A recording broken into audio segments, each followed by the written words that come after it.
quero ler com vocês um texto da palavra, Apocalipse. Apocalipse. Capítulo 5 de Apocalipse, versículo 9. Diz assim a palavra do Senhor. E eu quero que você repare que é um texto de missões, por incrível que pareça, não é? É um texto missionário. E quero compartilhar com vocês aqui esse hino, esse cântico que foi entoado aqui, e João então pôde testemunhar este cântico. Eu acho que João teve muitos privilégios. Primeiro, ver Deus e ver Jesus. Eu não sei se João era músico, muito provavelmente ele não era. Mas o fato é que João teve o privilégio de ouvir uma música composta e cantada pelos anjos. Já pensou o que é isso? Imagina você, porque o músico, ele aprendeu a música de acordo com a nossa estética humana, com os padrões humanos de música, uma métrica humana, aquelas notas musicais que nós conhecemos. Mas eu imagino que lá no céu, a música é tão incrível que a partitura humana não dá conta daquela música. Precisa de um outro tipo de partitura. É um outro tipo de raciocínio, é um outro tipo de pensamento estético, inclusive, né? Para criar uma música adequada para uma capacidade infinita, inclusive, que os anjos têm, de criar um louvor incrível que eles criam para o nosso Deus. E João foi um homem que viu isso acontecendo. Não foi o único, a gente sabe de outras pessoas da Bíblia que tiveram o privilégio de ouvir anjos cantando. Mas fico feliz e acho muito bacana que João tenha visto um cântico que foi composto e cantado por anjos. Começa no capítulo 5, verso 9 de Apocalipse, diz assim o texto: e entoavam um novo cântico, dizendo: digno és de tomar o livro e abrir-lhe os selos, porque foste morto, e com o teu sangue compraste para Deus os que procedem de toda tribo, língua, povo e nação. E para o nosso Deus os constituíste reino e sacerdotes, e reinarão sobre a terra. Vi e ouvi uma voz de muitos anjos ao redor do trono, dos seres viventes e dos anciãos, cujo número era de milhões e milhares de milhares, proclamando em grande voz: digno é o Cordeiro que foi morto de receber o poder, a riqueza e sabedoria e força e honra e glória e louvor. Então ouvi que toda criatura que há no céu e sobre a terra, debaixo da terra e sobre o mar, e tudo o que neles há, estava dizendo: aquele que está sentado no trono e ao Cordeiro, seja o louvor e a honra e a glória e o domínio pelos séculos dos séculos. E os 4 seres viventes respondiam: amém. E também os anciãos prostraram-se e adoraram. Muito lindo esse texto, não é? A gente fala que Apocalipse é complicado, mas eu entendi tudo aqui, não é? Eu entendi facilmente o que está acontecendo. Pelo menos esse texto não tem complicação nenhuma. Tem 24 anciãos. Quem são os 24? Eu não sei exatamente. Mas de qualquer maneira estavam lá, 24 anciãos, homens muito velhos. E eles estavam sentados em 24 tronos, cada um sentado no seu trono. Ao redor dos anciãos, e principalmente atrás deles, havia uma multidão de anjos. Uma multidão não, haviam milhões de anjos. Era um negócio impressionante, era um mar de anjos. E eles estavam então ali próximos, e num primeiro plano estão então os anciãos. 24 anciãos na frente, um conjunto de anjos no fundo, e ao redor desse cenário, toda criatura que existe no céu e na terra. Provavelmente todos os homens, não é? Aqui seriam então homens de toda tribo, língua, nação, agora então numa multidão que provavelmente devem ser bilhões. A visão de João, então ela começa com 24 anciãos, depois ela coloca milhões de anjos ao redor deles, e depois bilhões de pessoas ao redor desse cenário. Então vocês imaginam o coral. Para vocês terem uma ideia do que foi que João viu, e eu imagino que realmente deve ter sido um negócio, um espetáculo, que pouca gente não, provavelmente ninguém viu. Até eu acho que os pastores, quando viram o canto dos anjos, não tiveram talvez a dimensão daquilo que João tenha visto. Foi realmente um espetáculo incrível. E eu queria nessa noite pensar com vocês sobre essa progressão. O primeiro cântico ele é cantado pelos anciãos. O primeiro cântico está no versículos 8 e 9. Capítulo 5, versos 8 e 9, é a primeira estrofe, se podemos dizer assim. Porque a peça musical, ela foi composta em 3 movimentos. O primeiro movimento são os versículos 8 e 9, e apenas os 24 anciãos é que cantaram essa primeira parte. Já viu aquelas músicas extraordinárias, né? Que elas têm um desfecho incrível e que ela vai crescer muito e vai ficar muito incrível, mas que geralmente começa com um solo. E às vezes um pianinho pequenininho, e ela começa bem simplesinha, e você não dá nada pela música. E de repente aquilo cresce e se torna algo extremo, né? Algo grandioso. É exatamente a cena. Começa aqui com os 24 anciãos e eles cantam a primeira parte da música. A segunda parte da música, ela é cantada pela multidão de anjos, juntamente com os 24 anciãos. Está no capítulo 5, versículos 11 e 12. A segunda parte, então, os anjos entram na música. Eu não sei se é uma nova música, se é uma continuação da primeira. O fato é que aqui é uma nova letra, com certeza, pelo menos a letra mudou. E aqui, então, entram essas multidões no segundo movimento. No terceiro movimento, entra toda criatura do universo. Do universo, diz o texto. Então você junta os 24 anciãos, os anjos e todo o restante da humanidade no versículo 13, e que agora então faz a última parte da música, e agora então é um negócio, né, estupendo e extraordinário. Observe que começa com os 24 anciãos e a mensagem ela vai crescendo. Qual é o tema da música?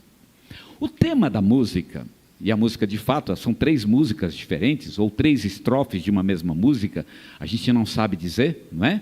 Se mudou a música e continuou a letra, isso não importa, mas o fato é que nesses 3 movimentos da música, existe um tema, e o tema é o Cordeiro. O Cordeiro é Jesus Cristo, e não qualquer cena, né, relacionada com Jesus, mas é Jesus enquanto o Jesus que morria em uma cruz. É mais ou menos como se fosse uma música de Páscoa. A gente aqui na época da Páscoa, a gente faz um culto bem bonito, comemorando a Páscoa. E no tempo da Páscoa, o tema que a gente utiliza, e, né, o assunto do culto, sempre é a cruz de Cristo. Porque a cruz é o tema da Páscoa. Então, foi mais ou menos essa a ideia. Eles fizeram uma música, e o tema da música é Jesus Cristo, mas principalmente o fato de que Jesus Cristo tinha morrido. E eu achei bonito e achei interessante, que no céu vai haver louvores pelo fato de Cristo ter morrido em uma cruz. Provavelmente quando você estiver lá no céu, né? Porque no céu eu imagino que o culto não deve parar lá, né? A gente faz que nem aqui, uma escala, só que aqui a nossa escala é uma vez por domingo. Quarta-feira também, na quinta, de fato terça também tem, né? Mas a gente tem uma escala para atender aqui os horários, né, em que alguém precisa tocar ou cantar. Lá no céu provavelmente vai ter uma escala. Talvez não seja o Gilberto, ou talvez seja, que vai fazer a escala, vai dar um trabalho grande, porque lá tem muita gente. Mas lá o culto não deve parar, o negócio é 24 horas, né? Não para nunca. E é interessante que um dos temas que certamente nós vamos ouvir muito lá no céu é a cruz de Cristo. Nós vamos ser lembrados do porquê nós estamos lá. E o que a gente está fazendo exatamente lá e como a gente chegou lá. Nunca nós vamos esquecer que o preço da nossa estada lá, da nossa eternidade na presença de Deus foi a cruz de Jesus Cristo.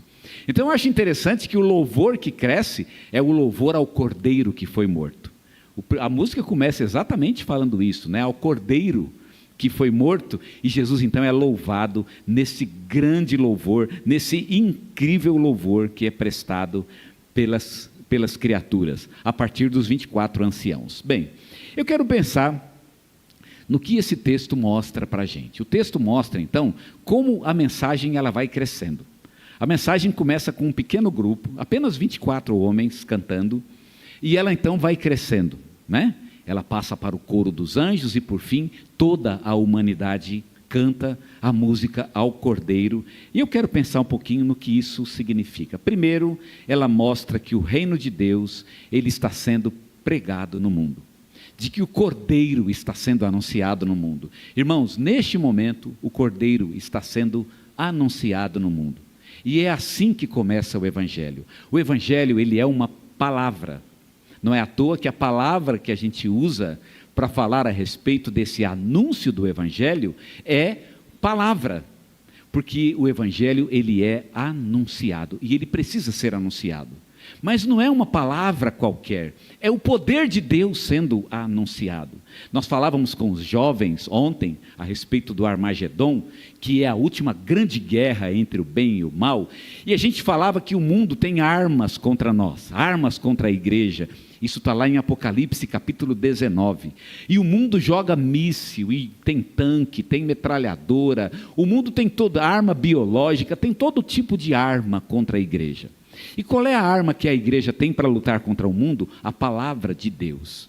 Agora, nós exortamos eles a não subestimarem a palavra de Deus. Não pense que a palavra de Deus é pouca coisa, não. A espada que sai da boca do cavaleiro, lá em Apocalipse 19, que é a palavra de Deus, a espada do Espírito, ela é poderosa. Nós dissemos a ele que quando Deus abriu a boca e falou, um universo inteiro foi formado.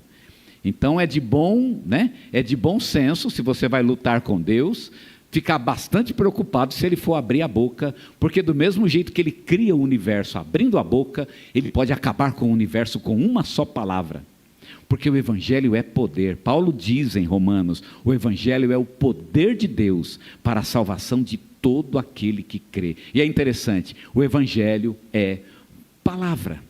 Você simplesmente diz a palavra e você joga no coração da pessoa aquela semente e você deixa lá, ela vai germinar. Aliás, a semente foi usada por Jesus, a semente é jogada e você deixa ela lá. Como é que começou? Você tem uma floresta inteira. Como é que ela começou? Ela começou com uma única semente. O Evangelho ele é assim, ele é proclamado, ele é falado no mundo, ele é, portanto, anunciado, e é exatamente isso que esse texto diz. O Cordeiro está sendo anunciado no mundo. Será que as pessoas vão acreditar nessa história? Nós não temos outra história.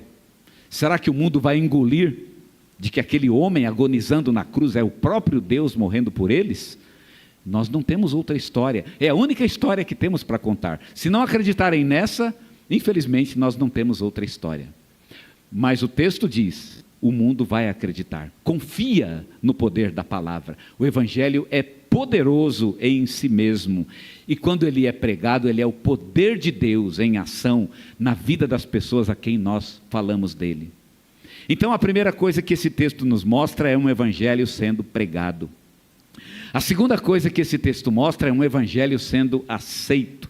Porque veja, o senhorio de Cristo ele vai sendo confessado por um pequeno grupo primeiro e depois aquele grupo vai crescendo.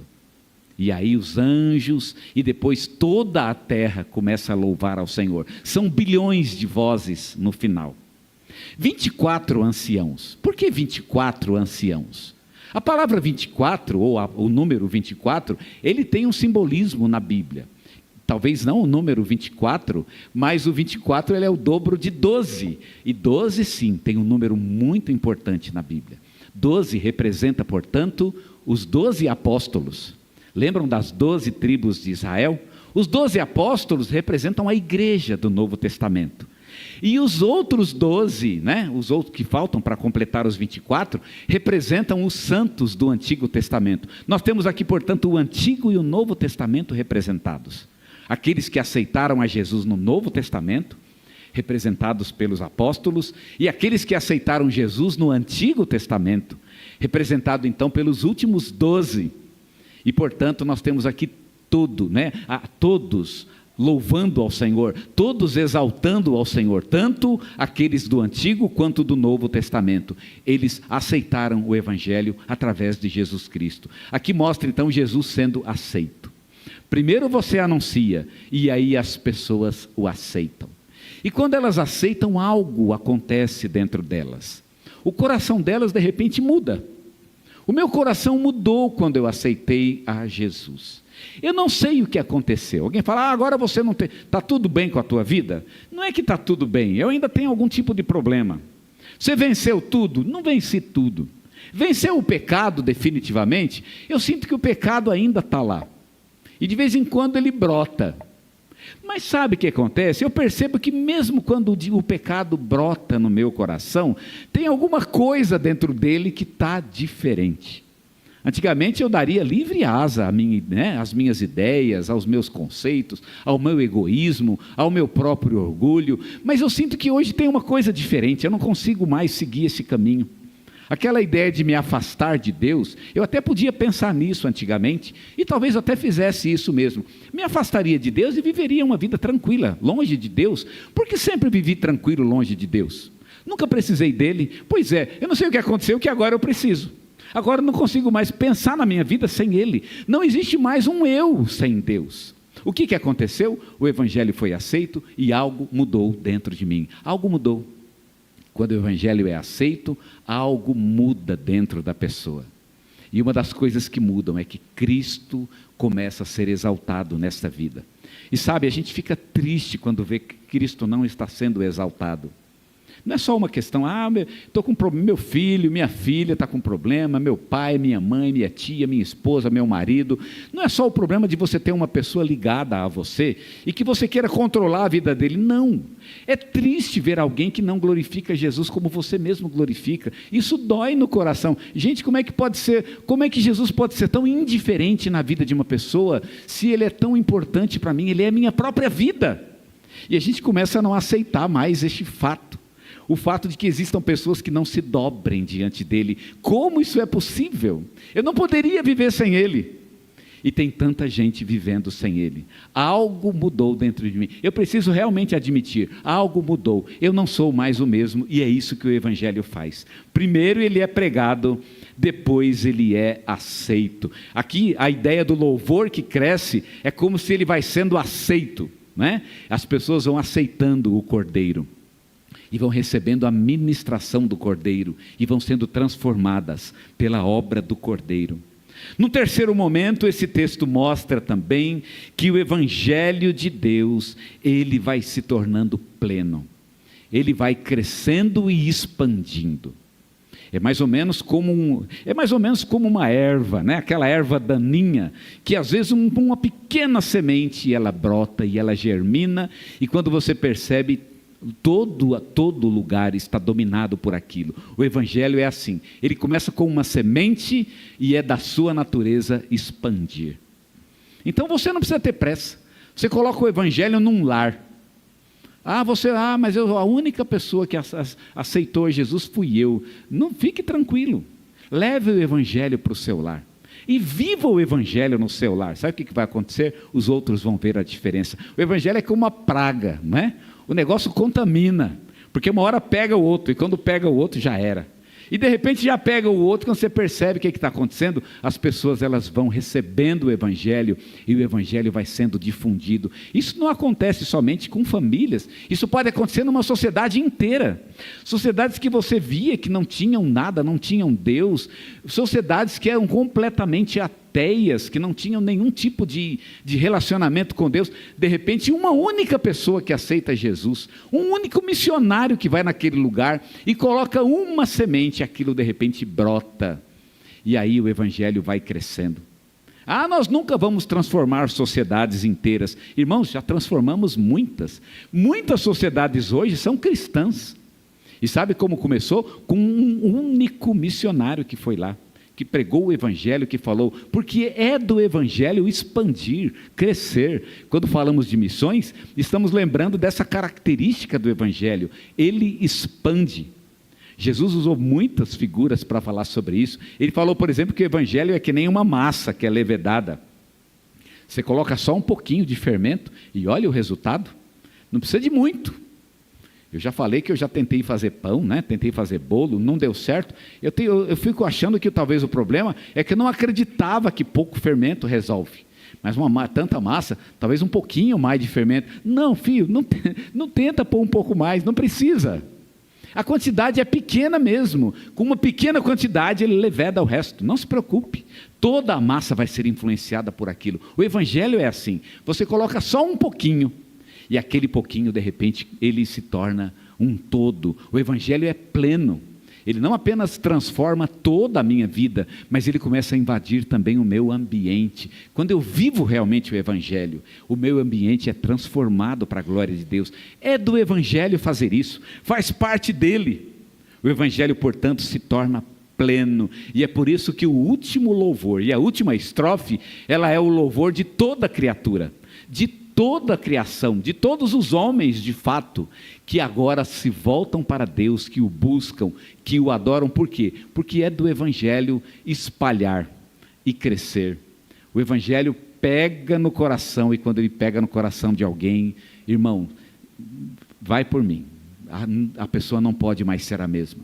Ninguém é o mesmo, nenhuma família é a mesma depois que uma única pessoa dessa família vive naquele lar realmente o verdadeiro Evangelho, a mensagem verdadeira de Cristo em sua própria vida. Aquilo contamina, de fato, e contamina para o bem, para a glória de Deus, as outras pessoas, para que elas também se curvem diante do Senhor. A gente tem aqui, portanto, o Evangelho e a obra missionária apresentada de 3 maneiras.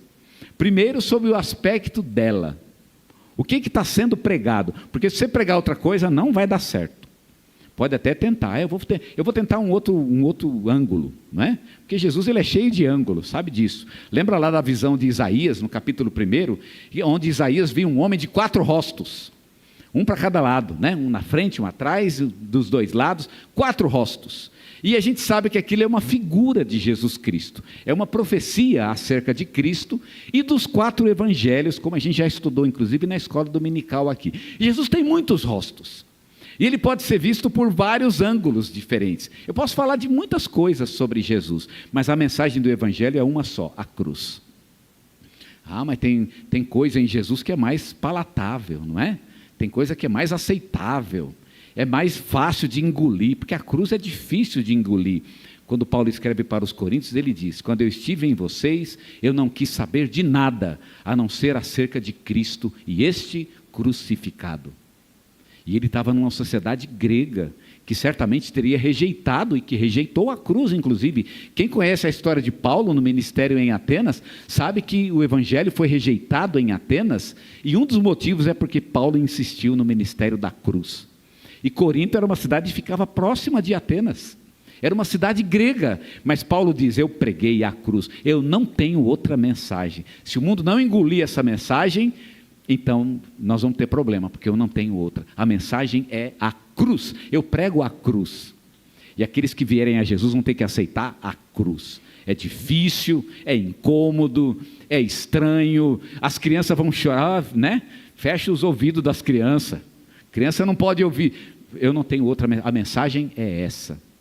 Para qualquer idade, para qualquer pessoa, de qualquer nível intelectual, a mensagem é a mesma, é a cruz de Cristo. Então a primeira coisa que nós temos aqui, a cruz é o tema da mensagem, não tem outra. Nós sempre vamos proclamar a cruz. Aqueles que não gostam da cruz, provavelmente vão se afastar de nós. Mas vão se afastar por um tempo, porque não se preocupe não, o Evangelho ele vai pegar, vai chegar lá um dia. A cruz é a nossa mensagem. Em segundo lugar, nós temos aqui a obra missionária apresentada sob o aspecto do seu resultado. Qual é o resultado da obra missionária? É o resultado dos cânticos, a confissão do senhorio de Jesus Cristo. Cristo é o Senhor. Ele começa com o Cordeiro, mas ele termina como o Senhor. Sabe qual é o resultado da obra missionária? É gente ajoelhada dizendo essa frase: Jesus é o Senhor. Porque o mundo está vivendo do seu jeito. Cada um acha que pode satisfazer a si mesmo, que é o centro do universo. E olha, não é fácil. Não é só uma questão de idolatria, não. Eu até acho que a idolatria é um bom jeito de fugir do real problema. Porque se eu tenho um ídolo, se eu tenho uma imagem, se eu tenho um santo, se eu tenho alguém que eu adoro, é um jeito de fugir do problema. Pelo menos aquele santo não cobra de mim que eu não seja orgulhoso, que eu não seja egoísta. Não tem cobrança. E nem poderia ter, porque o santo nunca vai cobrar nada de ninguém, não é verdade? Eu acho que ele já tem muito problema com ele, ou teve pelo menos muito problema com ele mesmo. Mas o fato aqui é que é melhor você acreditar num ídolo, porque o ídolo não vai cobrar nada de você. Mas se você for a Jesus, você vai ter que confessá-lo. Você vai ter que se ajoelhar diante dele, botar o rosto no chão e dizer: eu vivi a vida inteira errado e a partir de agora eu sou servo de Jesus. Nós vamos aprender na escola dominical, a partir do domingo que vem, inclusive, na doutrina da salvação, que esta é a fé salvadora. Sabe qual é a fé salvadora? Sabe qual é a diferença entre uma fé que salva e a fé que não salva? Porque tem a fé que não salva, não sei se vocês sabem disso. É a fé do demônio. Tiago fala que o demônio também crê.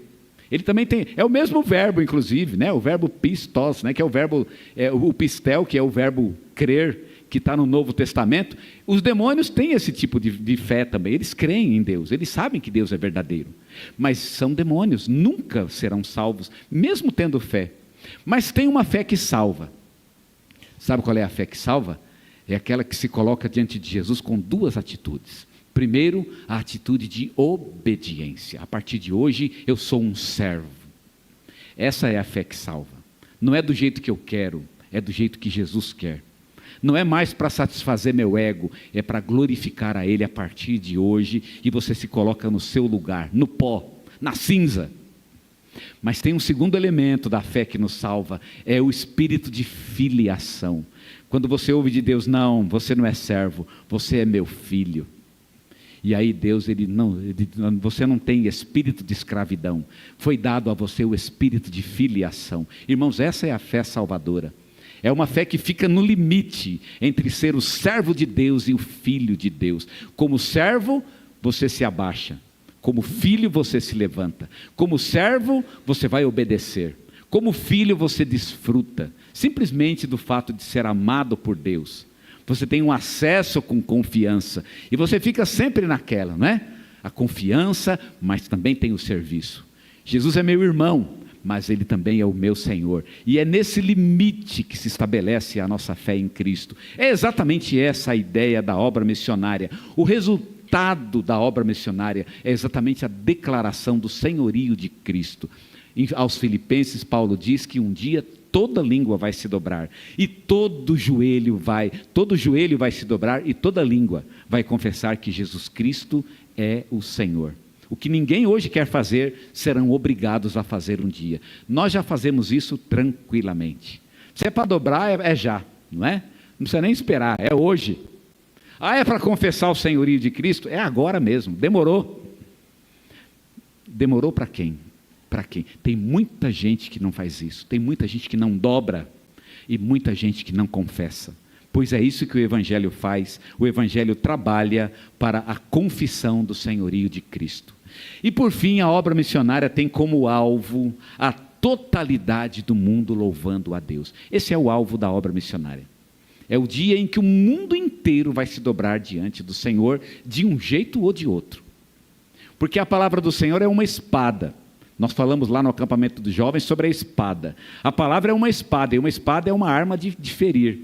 E como é que o Evangelho fere? O Evangelho fere quando ele é anunciado.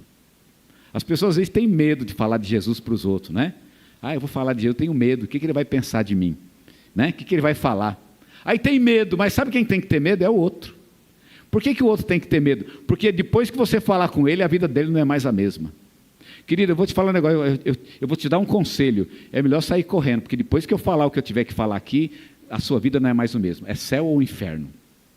Porque se você aceitar o que eu disser, você vai ganhar a salvação. E se você disser não para mim, você está perdido. Não existe nada que vai poder salvar você se você negar o Evangelho. Não há meio de salvação. Você diz com a sua própria boca: não, eu não quero. Então é uma espada. Por que é uma espada? Porque ela vai matar de qualquer jeito. Ou ela mata meu eu, ou então ela vai matar, ela vai me matar no sentido de que eu vou me perder, vou para o inferno sem Deus. De qualquer jeito. Eu mesmo não tenho mais vida depois que eu ouvi, não precisa nem aceitar, depois que ouvi o Evangelho, não há mais mundo para as pessoas. É por isso que a palavra é a espada do Espírito. Uma vez que ela é pregada, ela determina a vida da pessoa. Se aceitou, ele morreu para si mesmo. E se rejeitou, ele morreu para Deus. Ninguém sai vivo de uma pregação do Evangelho. É por isso que a palavra não volta vazia, diz a própria palavra, inclusive. Porque ela sempre vai cumprir o seu objetivo. Seja se o mundo aceita, seja se o mundo não aceita, não importa. Ela sempre há de cumprir o seu objetivo. É os outros que tinham que ter medo, né? Devia estar tremendo as pernas. É melhor nem escutar, né? Porque se você escutar, e se você entender o que eu estou falando, você vai ter que tomar uma posição. E a posição que você tomar vai determinar a sua eternidade. O que as pessoas vão escolher? Irmãos, esse é o Evangelho que nós pregamos. Como é incrível a obra missionária. É por isso que o Evangelho é a arma. O mundo pode jogar um míssil em cima da gente. Mas se eu tiver a oportunidade de falar do Evangelho, pode jogar o que você quiser. Eu causei muito mais dano ao mundo do que qualquer arma que o mundo possa usar contra mim, qualquer arma que o mundo possa usar contra a igreja. O Evangelho é o poder de Deus para a salvação de todo aquele que crê. Portanto, esse é um texto missionário, onde a obra missionária é apresentada nos seus 3 aspectos: a sua mensagem, a cruz, o seu resultado é a confissão do senhorio de Cristo, e o alvo final é a totalidade do mundo ajoelhado, entronizando Jesus Cristo e confessando que Ele é o Senhor.